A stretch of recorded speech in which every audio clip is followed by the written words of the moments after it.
ચાલો good morning વિદ્યાર્થી મિત્રો. શરૂઆત કરીએ પાંચમા દાખલાથી. સ્વાધ્યાયનો પાંચમો દાખલો. એક આપેલ સિક્કાનું દળ 3 ગ્રામ છે. બધા ન્યુટ્રોન અને પ્રોટોનને એકબીજાથી અલગ કરવા માટે જરૂરી ન્યુક્લિયર ઉર્જાની ગણતરી કરો.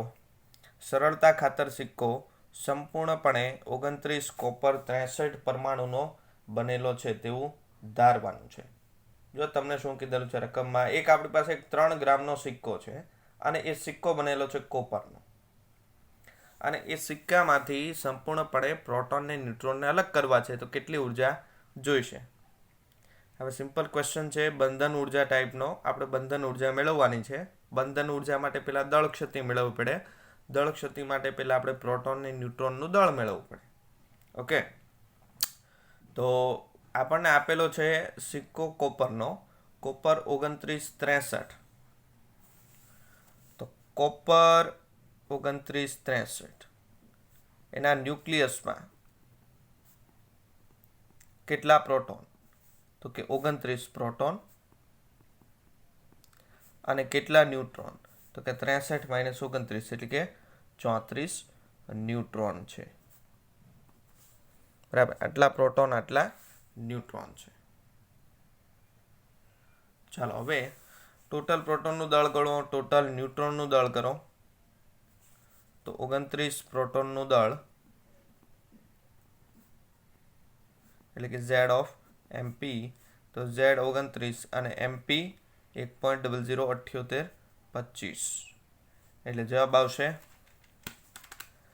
29 ગુણ્યા 1.007825 29.226925 AMU.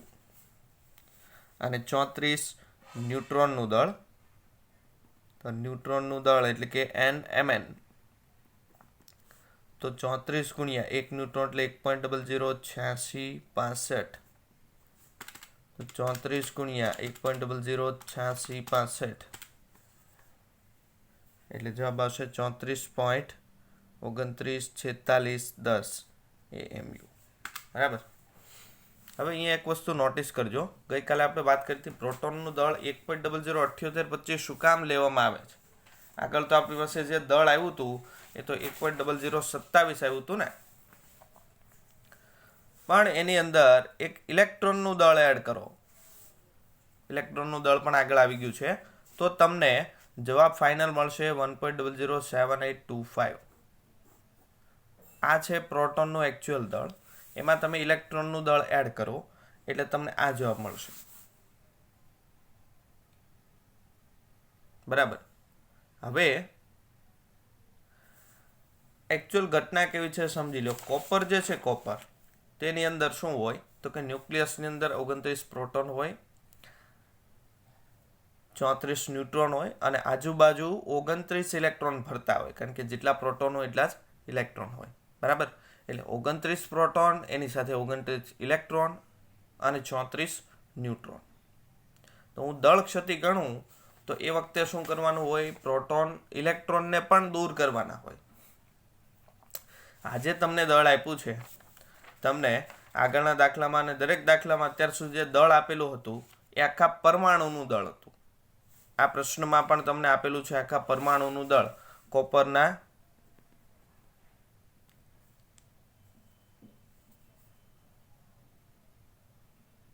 ન્યુક્લિયસનું દળ. ઓકે, ન્યુક્લિયસનું દળ આપ્યું છે MCU is equal to 62.92960 AMU. બરાબર, આટલું દળ આપ્યું છે.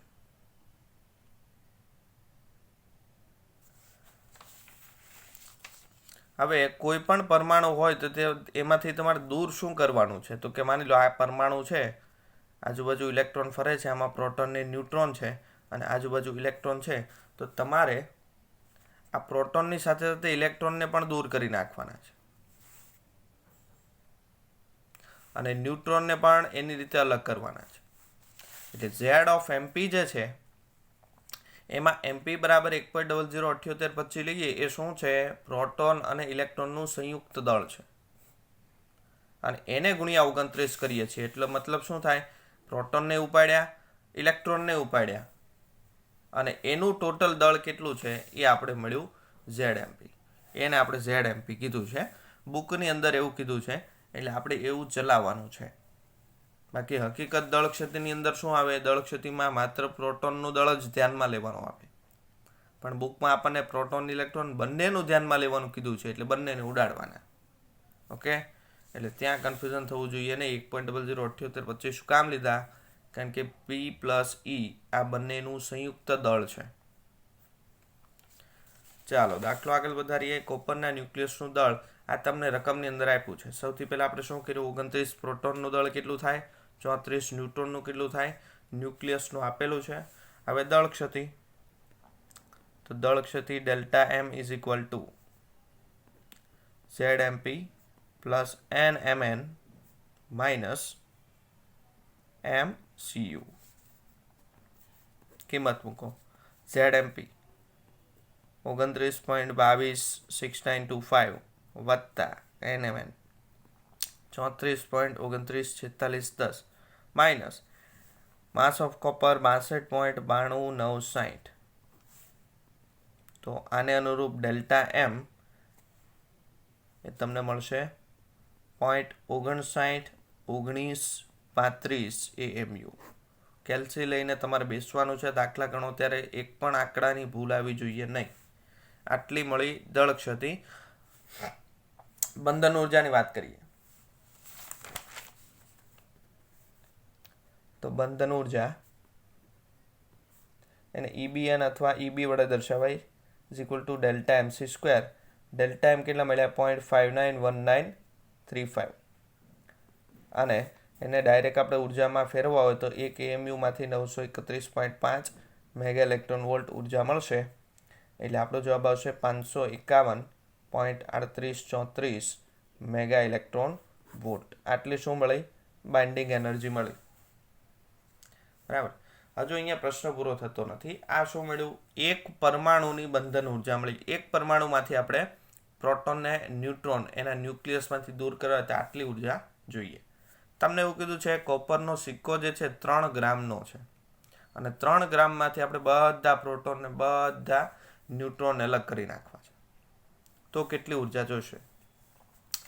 તો એક સિમ્પલ ત્રિરાશિ મૂકવાની છે. સિક્કો કોપરનો છે અને કોપર પાછો કેવો છે? 2963 કોપર છે. તો આ શું દર્શાવે છે? પરમાણુ ભાર.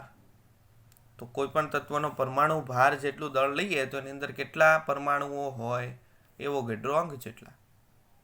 તો ત્રિરાશિ મૂકીએ કે ભાઈ 63 ગ્રામ કોપર લઈએ તેની અંદર પરમાણુ કેટલા? 6.022 ગુણ્યા 1023 પરમાણુ. તો આપણી પાસે સિક્કો કેટલા ગ્રામનો છે? 3 ગ્રામનો. તો એમાં કેટલા પરમાણુઓ હોય? તો એ આપણને પરમાણુની સંખ્યા મળી ગઈ. હજુ એક ત્રિરાશિ મૂકવાની છે.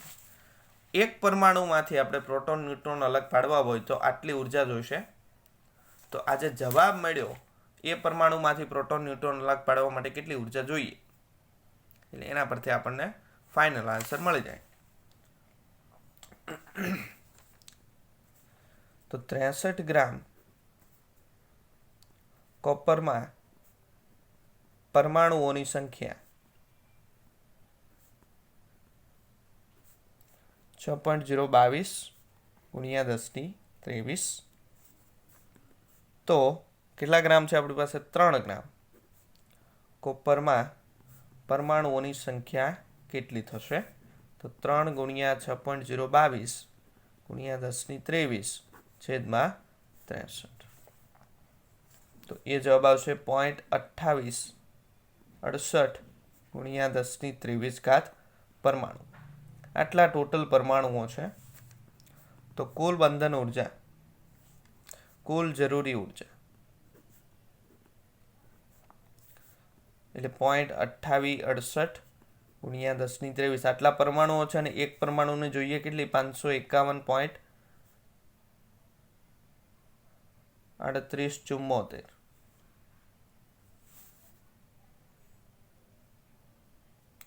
તો એ જવાબ આવશે આ MEVમાં આવશે. બરાબર. એટલે MEUમાં જવાબ આવશે 158.17 ગુણ્યા 1023 મેગા ઇલેક્ટ્રોન વોલ્ટ. પણ આપણે જૂલમાં ફેરવવી હોય તો ઇલેક્ટ્રોન વોલ્ટમાંથી જૂલમાં જવું હોય તો ગુણ્યા 1.6 - 19 કરવાના, અને પછી છે મેગા એટલે હજુ 10⁶ કરવાની, એટલે 158.17 ગુણ્યા 10⁻23 તો છે જ, મેગા એટલે 10⁶, અને ઈવી એટલે 1.6 ગુણ્યા 10⁻19 જૂલ. એટલે આનો ફાઇનલ આન્સર આવશે 2.5312 10⁻12 જૂલ. આટલી ટોટલ ઉર્જા જોઈશે. ચાલો, છઠ્ઠો દાખલો જે છે, છઠ્ઠો એ આપણે સિલેબસમાંથી નીકળી ગયો છે, કાઢી નાખ્યો છે. સાતમો દાખલો જોઈએ. એક રેડિયો એક્ટિવ સમસ્થાનિકનું અર્ધાયુષ્ય ટી વર્ષ છે. અર્ધાયુષ્ય સમય એટલે T1/2 ટાઉ 1/2. તો આ ટાઉ 1/2 તમને આપ્યું છે ટી યર, ટી વર્ષ જેટલો અર્ધાયુષ્ય સમય છે. તેની એક્ટિવિટી મૂળ એક્ટિવિટીના 3.125% અને 1% થવા માટે લાગતો સમય કેટલો થાય? બે પ્રશ્ન પૂછા છે. મૂળ એક્ટિવિટીના એક્ટિવિટી કેટલા કરવાના છે? 3.125%. હવે એક્ટિવિટી વાળું સૂત્ર શું આવે છે? R = λN. આ એક્ટિવિટીનું સમીકરણ છે. તમને એવું કીધું છે મૂળ એક્ટિવિટી, તો શરૂઆતમાં હંમેશા કેટલી હોય? શરૂઆતમાં R0 જેટલી હોય. તો R0 બરાબર શું લખાય? λN0 લખાય ને. તો શરૂઆતમાં જે એક્ટિવિટી હતી એની આપણે કેટલી એક્ટિવિટી કરવાની છે? 3.125%. એટલે અંતિમ એક્ટિવિટી કેટલી થઈ જાય? આના 3.125%. તો એના માટે કેટલો સમય લાગશે?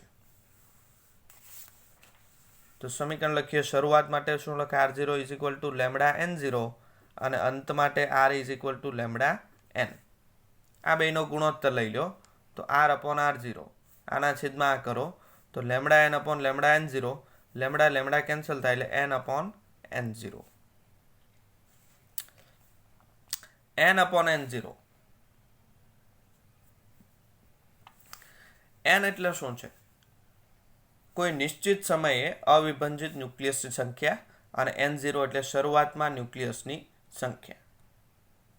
R એટલે શું છે? કોઈ નિશ્ચિત સમયની એક્ટિવિટી, અને R0 એટલે શરૂઆતમાં. તમને એવું કીધું છે કે આ નિશ્ચિત સમયની એક્ટિવિટી જે છે ને એ મૂળ એક્ટિવિટી કરતાં કેટલી? 3.125% જેટલી થાય. તો એના માટે કેટલો સમય લાગે? જુઓ, આ કોઈ નિશ્ચિત સમયની એક્ટિવિટી છે અને આ મૂળ એક્ટિવિટી છે, શરૂઆતની છે. તો એક્ટિવિટી આટલા ટકા થવા માટે કેટલો સમય લાગે? તો આપણે એવું લખી શકાય, કોઈ પણ સમય એક્ટિવિટી કેટલી હોય? 3.125% ઓફ R0. આવું લખી શકાય. મૂળના 3.125% એક્ટિવિટી થાય તો એના માટે કેટલો સમય લાગે? R0 ને છેદમાં આવી દો. R/R0 = 3.125%. ટકાને મૂલ્યમાં ફેરવો તો ભાગ્યા 100. તો R/R0 બરાબર શું લખાય? 3.125 ભાગ્યા 100. તો આની જગ્યાએ શું લખાય? 3.125 ભાગ્યા 100. તો N/N0 = આવું લખી શકાય. ખબર પડ્યા કેવી રીતે આવ્યું તે? મૂળ એક્ટિવિટી કરતાં 3.125% કરવાના છે, એટલે એને મૂલ્યમાં ફેરવો ભાગ્યા 100 આવશે. બરાબર. તો બીજો આનો મિનિંગ એવો પણ કાઢી શકાય, 1% મૂલ્યમાં ફેરવો એ ભાગ્યા 100 વાળું. બીજું એક આવી રીતે કાઢી શકાય કે માની લો શરૂઆતમાં ન્યુક્લિયસની સંખ્યા 100 હતી. શરૂઆતમાં ન્યુક્લિયસની સંખ્યા 100 હતી. બરાબર. પછી તમને એવું કીધું છે મૂળ એક્ટિવિટીના 3.125% એક્ટિવિટી થાય. એનો મતલબ શું થાય કે કોઈ સમયે એક્ટિવિટી કેટલી થાય? 3.125.